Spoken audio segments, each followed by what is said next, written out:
toured inland deserts, shivered in frozen winter forests, and braved unforgiving mountains, rising dark against unfamiliar skies.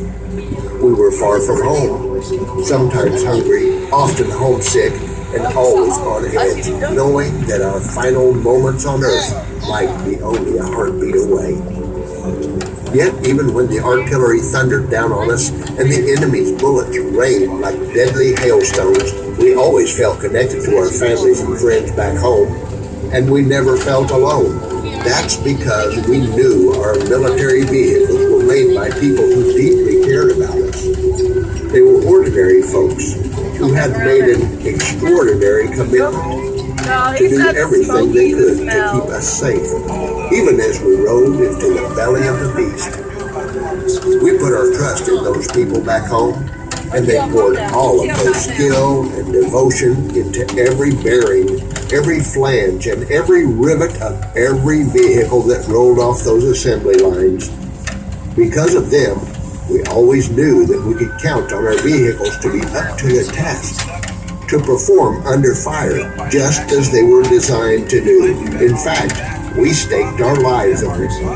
And so, for every Rosie the Riveter or Walt the Welder on the home front, there was a grateful soldier on the front lines. The names of those vehicles were often technical, names like M59 Armored Personnel Carrier and M25 Tank Transport. Others had names that were odd or downright comical. M76 Otter, the M29 Weasel, the Gamma Goat.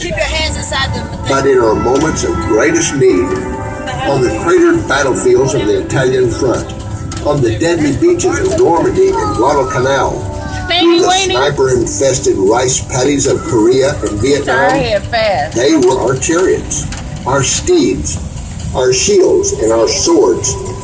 For we were the war fighters, and these were our fighting machines. You know well the name of some of the manufacturers: Chevrolet, International Harvester, Pontiac, Studebaker, Cadillac. Others may not be so familiar: Consolidated Diesel Electric Company, Pacific Car and Foundry, White Motor Company.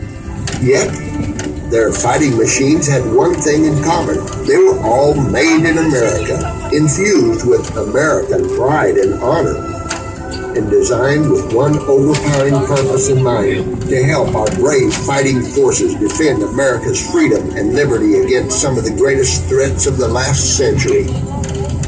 The vehicles came in every shape, size, though they were mostly the same color. Often form followed function, with the purpose of the vehicle revealed in its design. Some had tires, some had treads, and some came equipped with marine propellers.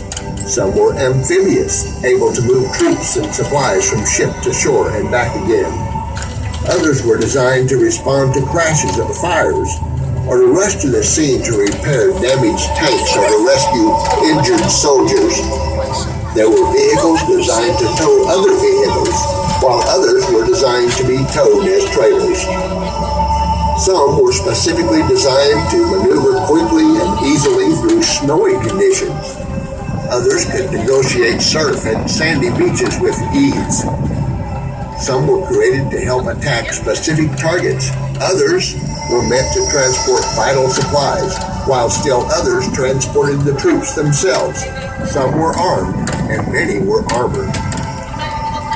Those fighting machines of yesteryear served us well, and because of them, many of us survived to sing their praises. Today, nearly all of those military vehicles are long retired. Most have gone on to the scrapyard. Some reside in museums, and a few have found second lives in the civilian world.